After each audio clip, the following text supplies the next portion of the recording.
أما بعد فأعوذ بالله من الشيطان الرجيم. بسم الله الرحمن الرحيم. وأقيموا الصلاة وآتوا الزكاة وأقرضوا الله قرضا حسنا. قال رسول الله صلى الله عليه وسلم: بني الإسلام على خمس: شهادة أن لا إله إلا الله وأن محمدا رسول الله وإقام الصلاة وإيتاء الزكاة والحج وصوم رمضان، أو كما قال عليه الصلاة والسلام. آمنت بالله صدق الله مولانا العظيم وصدق رسوله النبي الكريم، ونحن على ذلك من الشاهدين والشاكرين، والحمد لله رب العالمين.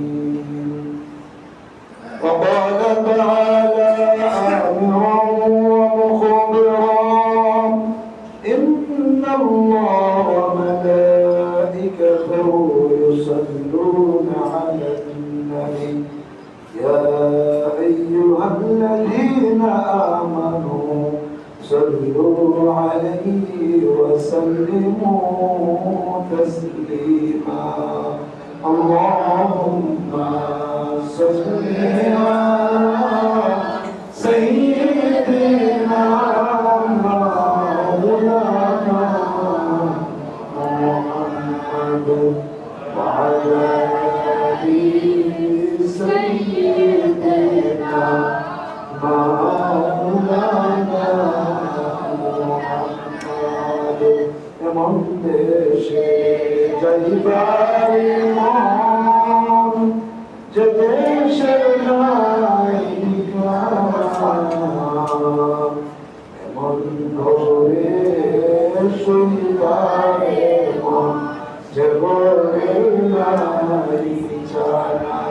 আল্লাহুম্মা সাল্লি আলা সাইয়্যিদিনা مولانا محمد وعلى آل سيدنا مولانا محمد. وتكاد عبد المصلين الكرام، عالم علماء طلبة عظام আমার যুবক ভাইরা, সর্বপ্রথম সেই মহান প্রভুর দরবারে মন খুলে শুকরিয়া আদায় করি, যিনি আমাদেরকে সুস্থ শরীরে জুমার মসজিদে এসে জুমার 2 রাকাত ফরজ নামাজ আদায় করার জন্য এসে বসার তৌফিক দিয়েছেন। সেই মহান প্রভুর দরবারে মন খুলে শুকরিয়া আদায় করি। সবাই বলি আলহামদুলিল্লাহ। আমরা আবার শুকরিয়া জ্ঞাপন করব যে আল্লাহ, আপনি আমাকে রমজানের শেষ মুহূর্তের দিকে নিয়ে যাচ্ছেন নেক হায়াতের মাধ্যমে। আবার বলবো আলহামদুলিল্লাহ। আজকে রমজানের 23তম তারিখ, সামনে আসতেছে শরৎ বদর। যদিও 29-এ যায় মাস, তাহলে সামনে শুক্রবার সকালে আমাদের ঈদের নামাজ পড়তে হবে। বলেন না আলহামদুলিল্লাহ।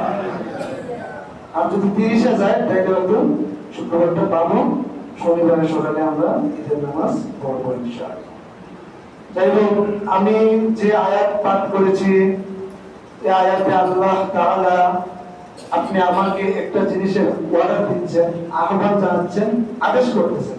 সেটা কি? আল্লাহ বলেন وأقيموا الصلاة وآتوا الزكاة وأقرضوا الله قرضا حسنا। আল্লাহ বলেন, হে মানুষ সকল আকিমুস সালাহ তোমরা নামাজ প্রতিষ্ঠা করো ওয়া আতুজ যাকাত আর যাকাত দাও ওয়া আকিমুল্লাহ কাওলান হাসানা এবং তোমরা আল্লাহকে উত্তম ঋণ দান করো বলেন সুবহানাল্লাহ ঋণ আল্লাহ ঋণ চাইতেছেন এই ঋণের প্রতিফল কি পাবেন তাজিদু ইনদাল্লাহি খায়রান ওয়া আযযামা আজরা তোমরা আল্লাহর কাছে এর থেকে ডাবলের ডাবল লক্ষ কোটি গুণ বেশি বাড়িয়ে আল্লাহ তাআলা তোমাদেরকে দান করবেন বলেন সুবহানাল্লাহ অর্থাৎ আপনি আমাকে আল্লাহ যাকাত দেওয়ার কথা বলতেছেন কোরআনে 32টি আয়াতে যাকাতের কথা আসছে এর মধ্যে নামাজের সাথে 28টি আয়াতে আসছে তাহলে নামাজ আর যাকাত একসাথে বলার মাধ্যমে এটাই বলে দিয়েছেন আল্লাহ তাআলা যারা ধনী আছো তাদের কিন্তু নামাজ যেভাবে ফরজ অবশ্যই করে তোমরা যাকাতটা আদায় করতে হবে সুবহানাল্লাহ নাকি হচ্ছে যাকাত বলে নামাজ তো বলে যাকাত দিতে দিলাম না দিতে না এর লাগি আল্লাহ বলবে আকিমুস সালাহ ওয়া আতুজ যাকাত আকিমুস সালাহ ওয়া আতুজ যাকাত নামাজ প্রতিষ্ঠা করো আবার যাকাতও দাও আল্লাহ একাতো الذين يؤمنون بالغيب ويقيمون الصلاة ومما رزقناهم ينفقون আল্লাহ বলতেছেন মুত্তাকি আমার প্রিয় বান্দা তারা যারা আল্লাহর প্রতি আখিরাতের প্রতি বিশ্বাস করে গায়বের প্রতি বিশ্বাস করে এবং আমি যা তাদেরকে রিজিক দিয়েছি এই রিজিক আমার রিজিক তাদের নিজেদের পক্ষ থেকে তারা দান করে বলেন সুবহানাল্লাহ মানে আল্লাহ বলেছে যে আমি যে রিজিক দিয়েছি তোমারে এটার থেকে তুমি কিছু আমাকে দান করো নাকি নিজের থেকে দিবেন নিজের থেকে না এটা আল্লাহ দিয়েছে আল্লাহ দেন আল্লাহ যদি না দিতেন তাহলে আমি আপনি কামাই করতে পারতাম কামাই করলে ওই যে মনে করেন একটা বড় নৌকা যদি একটা ফুটা হয় এটা আমি থাকবো নি এই পানি থাকবো বড় নৌকা মনে করেন আপনি একটা ফুটা হইল এটা দেখবেন নৌকা ডুবে গেছে অথবা মনে করেন একটা বড় একটা টিল্লা বলেন এটার মধ্যে বম দিলেন দেওয়ার পরে একটা সিক্রেট করে দিলেন দেখবেন যে 5-10 মিনিট পরে এই টিল্লার ভিতরে আর বম থাকবে না সব শেষ অর্থাৎ আল্লাহ আপনি আমাকে যে নিয়ামত দিয়েছেন এটার থেকে আল্লাহ কি চাইতেছেন যেন আমরা খরচ করি বলেন সুবহানাল্লাহ যাকাত কাকে বলেন যাকাত শব্দের অর্থ হলো বৃদ্ধি পাওয়া বরকত হওয়া এবং পবিত্র হওয়া আপনি যদি যাকাত দেই তাহলে আল্লাহ তাআলা আপনি আমার মালের মধ্যে কি করে দিবেন বাড়তি করে বৃদ্ধি করে দিবেন বলেন সুবহানাল্লাহ অথবা বরকত দিয়ে দিবেন কিভাবে বরকত দিবেন মনে করেন আপনার একটা অসুস্থ হওয়ার কথা ছিল এটা অসুস্থ হবে না আপনার পরিবারে কারো ক্যান্সার হওয়ার কথা কিন্তু আল্লাহ ওই যে বিশেষ আপনাদের দান সত্যি করেছেন এই কারণে আপনার থেকে এটাকে সরাই দিয়েছেন এর দ্বারা কি হলো একটা মান হতে পারে বরকত বলেন না সুবহানাল্লাহ আর পবিত্রতা মানে যেমন আল্লাহ বলেন خذ من أموالهم صدقة تطهرهم وتزكيهم بها وصل عليهم إن صلاتك سكن لهم والله سميع عليم এনবি খুদ মিন আমওয়ালিহিম তাদের মাল থেকে আপনি গ্রহণ করেন সাদাকা মানে যাকাত তুতাহিরুহুম বিহা যার মাধ্যমে তাদের মালকে আপনি পবিত্র করবেন বলেন সুবহানাল্লাহ ওয়াতুযাক্কিহিম এটাকে আরো সুন্দর করবেন পবিত্রতার লেপন দিয়ে দিবেন ওয়াসাল্লি আলাইহিম হে নবী আপনি তাদের জন্য দোয়া করুন ইন্না সালাতাকা সাকানুল লাহুম নিশ্চয় আপনার দোয়া তাদের জন্য প্রশান্তির কারণ বলেন সুবহানাল্লাহ তাইলে আপনি আমাকে আল্লাহ বলতেছেন নবী বলতেছেন হে নবী আপনি মুমিনদের থেকে যাকাত নিয়ে তাদের মালগুলোকে আপনি পবিত্র করেন বলেন সুবহানাল্লাহ তাইলে আমরা যাকাত দিব যাকাত দিলে প্রয়োজন কি এটা কিন্তু ফরজ এটা কিন্তু নফল কোনো ওয়াজ না অনেকে মনে করতে পারে যে মানে একটা ওয়াজ করছে দাম হয়ে যাবে না না এটা ফরজ বিষয় আলোচনা হচ্ছে আমি যে হাদিস পাঠ করছি হাদিসের মধ্যে 5টা স্তম্ভ আছে ইসলামের এর মধ্যে ও যাকাত মানে যাকাতের আলোচনা আছে 5টা স্তম্ভের উপরে ইসলামটা দাঁড়িয়ে আছে এর মধ্যে একটা কি যাকাত তো এই যাকাত আমরা দেব লাভ কি হবে আল্লাহ বলেন مثل الذين ينفقون أموالهم بالليل والنهار سرا وعلانية مثل الذين ينفقون أموالهم في سبيل الله كمثل حبة أنبتت 7 سنابل في كل سنبلة 100 حبة কেউ যদি একটা টাকা আল্লাহর রাস্তায় দান করে, সে যেন একটি শস্য পাঠাইলো, ওই শস্যের মধ্যে 7টা শীষ হলো, 7টা শীষের মধ্যে যেন আরো 100 বিঘা টানা হলো। বলেন না সুবহানাল্লাহ। মানে একে 700, বলেন একে কত? 700। আল্লাহ এটা আপনি আমাকে বাড়ায় দেন। আর রমজানের জন্য 700 না, এটা দিন হিসাব। বলেন সুবহানাল্লাহ। তাহলে আমরা রমজান কি করব? যাকাত এগুলো দান করে দেব।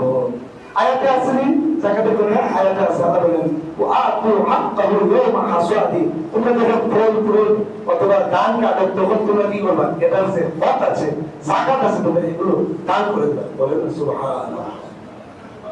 والذين هم للزكاة فاعلون। মুমিন তারা যারা তাদের যাকাতকে মানে দান করে। বলেন সুবহানাল্লাহ। যাকাতের কর্মটাকে তারা কি করে? সম্পাদন করে। সবাই বললাম শুধু যাকাতটা দিলেন না, তাহলে কিন্তু আপনার মালের মধ্যে ভেজাল এসে যাবে।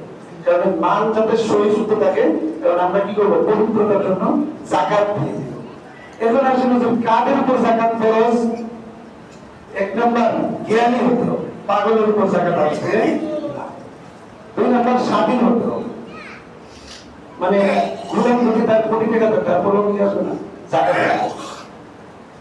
প্রাপ্ত দোষ করে দিব। তাহলে বলতে হবে মেয়ের হোক ছেলে হোক, তাদের হতে হবে এবং মুসলমান হতে হবে। কাপড়দের সাথে তো আপনার নিজের আল্লাহ মানে সম্পর্ক নেই। প্রাপ্ত দোষ হতে হবে এবং 1 বছর অতিক্রম হতে হবে। 1 বছর আপনার এই সম্পদটার মধ্যে কি হতে হবে? অতিক্রম করতে হবে। নেশা সরকারের নেশা বলা হতে হবে এবং ওই সম্পদটা 1 বছর আপনার হাতে পরিচিত থাকতে হবে। তখন বলেন যে হুজুর এটার পরিমাণটা কতটুকু? পরিমাণ হলো স্বর্ণ, রৌপ্য, ব্যবসার মাল, টাকা পয়সার ক্ষেত্রে স্বর্ণের ক্ষেত্রে আপনার 7.5 ভরি। বলেন কয় ভরি? 7.5 ভরি স্বর্ণ যদি হয়, তাহলে আপনি এটা থেকে 40 ভাগের 1 ভাগ যাকাত দেবেন। বর্তমান হিসেবে 7.5 ভরি স্বর্ণ, মানে কারো কাছে কোনো কিছু নেই, শুধুমাত্র স্বর্ণ আছে 7.5 ভরি। তাহলে ওনার সর্বনিম্ন যে দামটা এটা দেওয়া হবে 13,46,000, মানে একটা অ্যামাউন্টটা কি 500 করে জানে, অর্থাৎ 13,46,000 মতো, 13,46,000 টাকা যদি কারো কাছে হয়, ওই স্বর্ণের দিকে লক্ষ্য করা হয়। আমি আপনি স্বর্ণের দিকে লক্ষ্য করবো না, স্বর্ণ যেটা হবে 7.5 ভরি থাকলে আপনি দিবেন, আমি রূপার দিকে লক্ষ্য করবো। কারণ আমি আপনি গরিবদের কল্যাণ যেদিকে হয় এটাই মানে করতে হবে। আমি তো আপনি ধরে রাখবেন স্বর্ণ দাম থাকবে, ওটা তো অনেকের জীবন নিয়ে যাবে, যাকাত হয়ে যাবে। অথচ রূপার ক্ষেত্রে ধরলে মানে প্রতি বছরই যাকাত আসে।